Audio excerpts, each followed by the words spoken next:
ओम नमः शिवाय। मेरे शिव चैनल पर आप सबका स्वागत है। सबसे पहले तो आप सभी शिव भक्तों के चरणों में मेरा प्रणाम। बात करते हैं नंदी सीरीज के बारे में। नंदी सीरीज का यह अगला भाग है। पिछले भाग में आपने जाना कैसे शिलाद मुनि ने जब एक बार कैलाश की ओर गमन किया तब उन्होंने अपने पूर्वजों को, अपने पितरों को वहां पर उल्टा लटका देखा, जो बहुत कष्ट में थे। और इस कष्ट का कारण उन्हें ज्ञात हुआ कि वंश की वृद्धि नहीं हो रही थी, इसलिए उन्होंने पुत्र की कामना को उद्देश्य करके भगवान वृषभध्वज भगवान शिव के लिए तपस्या प्रारंभ कर दी। सहस्त्र वर्षों तक उन्होंने भगवान शिव के लिए तपस्या करी और उस तपस्या को फलीभूत करते हुए भगवान शिव उनके समक्ष प्रकट हुए। भगवान को दिव्य स्वरूप देख करके शिलाद मुनि गदगद वाणी से भगवान की स्तुति करने लगे। उस स्तुति से प्रसन्न होकर भगवान ने कहा कि आप वरदान मांगिए। तब शिलाद मुनि ने कहा कि मुझे आपकी तरह ही एक अमर पुत्र चाहिए जो अयोनिज हो, यानी किसी योनि से उसकी उत्पत्ति ना हो। भगवान ने तथास्तु कहा और अंतर्ध्यान हो गए। वरदान के बाद शिलाद मुनि अपने आश्रम को लौट आए और अपने जो नैमित्तिक कर्म थे उनमें लग गए। एक बार जब वो एक क्षेत्र में यज्ञ के लिए एक भूमि को जोत रहे थे हल के द्वारा, तो जैसे ही भूमि को जोता और थोड़े से आगे निकले तब उन्हें एक आवाज सुनाई दी और पीछे मुड़कर देखा तो एक अद्वितीय और दिव्य तेज से संपन्न एक कुमार, एक बालक वहां पर खड़ा था। वो इतने दिव्य तेज से संपन्न था कि स्वयं शिलाद मुनि उसे देख करके डर गए। उन्होंने सोचा ये कहीं कोई राक्षस वगैरह ना हो।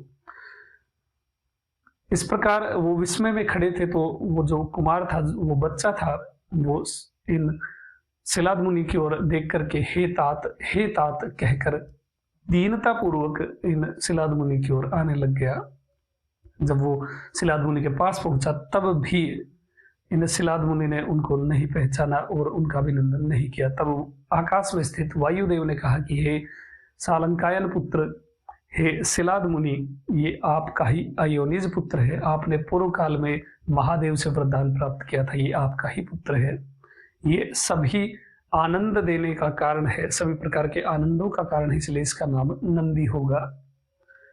ये बात जब वायुदेव से शिलाद मुनि ने सुनी तो बहुत प्रसन्न हुए और उस कुमार का उन्होंने आलिंगन किया, उन्हें अपने गले से लगाया, उनका मस्तक सूंघा और फिर उन्हें अपने आश्रम में लेकर आए और पुत्र स्वरूप में उन्हें स्वीकार किया। उन्हें सब प्रकार की विद्याएं, वेद आदि का ज्ञान करवाया, सभी प्रकार की विद्या पढ़ाई, धनुर्वेद, यजुर्वेद, सब प्रकार के वेद, शिल्प शास्त्र वगैरह, सोपन फलित ज्योतिष शास्त्र, सब कुछ पूरा का पूरा ज्ञान उन शिलाद मुनि ने उन नंदी को दिया। और इस प्रकार सुख से जब 7 वर्ष बीत गए तब उन शिलाद मुनि के आश्रम पर 2 दिव्य मुनि आए। एक का नाम था मित्र और दूसरे का नाम था वरुण।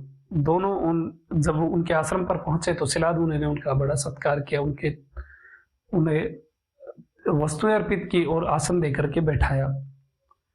जब नंदी जी को समक्ष लेकर आए शिलाद मुनि उन दोनों मुनियों के सामने, तब उन दोनों मुनियों ने आशीर्वाद दिया कि तुमको अक्षय लोक की प्राप्ति हो, गुरु में सदा सेवा भाव तुम्हारा बना रहे और तुम हमेशा गुरु भक्ति में लगे रहो, तुम्हारे धर्म की वृद्धि हो। ऐसा आशीर्वाद जब शिलाद मुनि ने सुना तो भयभीत हो गए। ये आशीर्वाद सुन करके शिलाद मुनि डर गए और नंदी जी को उन्होंने आश्रम के अंदर भेज दिया। तब उन्होंने उन दोनों मुनियों से पूछा कि आप तो सर्वज्ञ हैं, सब कुछ जानते हैं, फिर आपको जो आशीर्वाद देना चाहिए था वो क्यों नहीं दिया? आपने इन्हें दीर्घायु का आशीर्वाद क्यों नहीं दिया? तब उन्होंने बताया कि शिलाद मुनि, आपका पुत्र केवल 8 वर्ष तक ही जीवित रहेगा। 7 वर्ष इसके बीत चुके हैं और 1 वर्ष से अधिक ये और नहीं जिएगा।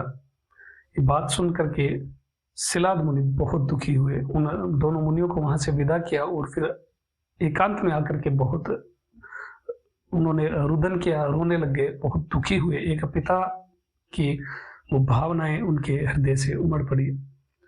उन्हें इस प्रकार से विलाप करता हुआ देखकर नंदी जी वहां जब पहुंचे तो उन्होंने कहा कि पिताजी, आपको किस प्रकार का दुख है, आप क्यों रुदन कर रहे हैं? तब शिलाद मुनि ने उन्हें बताया कि तुम्हारी आयु में केवल 1 वर्ष ही शेष है, इसके बाद तुम मृत्यु को प्राप्त होगे।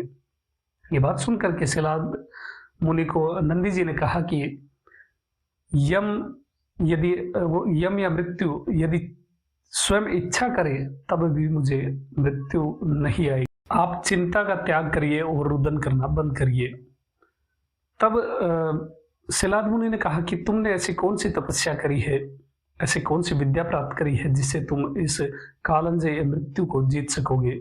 तब नंदी जी ने कहा कि विद्या या तप के बल पर ऐसा संभव नहीं होता, ऐसा संभव होता है केवल महादेव की कृपा से। महादेव की कृपा से ही मृत्यु को जीता जा सकता है।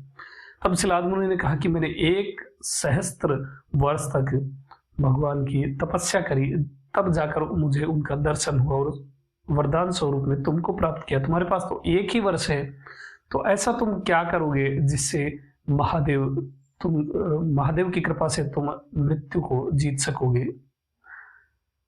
तब सिलाद मुनि को संबोधित करते हुए नंदी जी ने कहा कि ये तपस्या या विद्या की बस की बात नहीं है।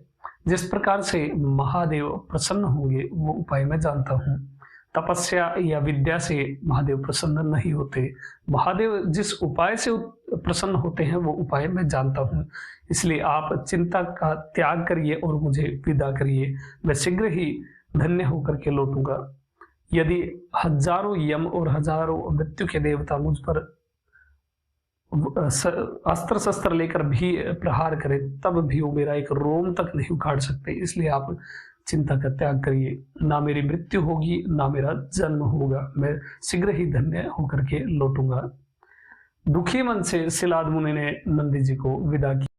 नंदी जी ने अपने पिता के चरणों में प्रणाम किया और भगवान का मन में ध्यान करते हुए रुद्र स्वरूप होकर के वो अपने घर से निकले और भुवना नामक एक नदी के तट पर पहुंचे। उन्होंने उस नदी के जल में प्रवेश किया।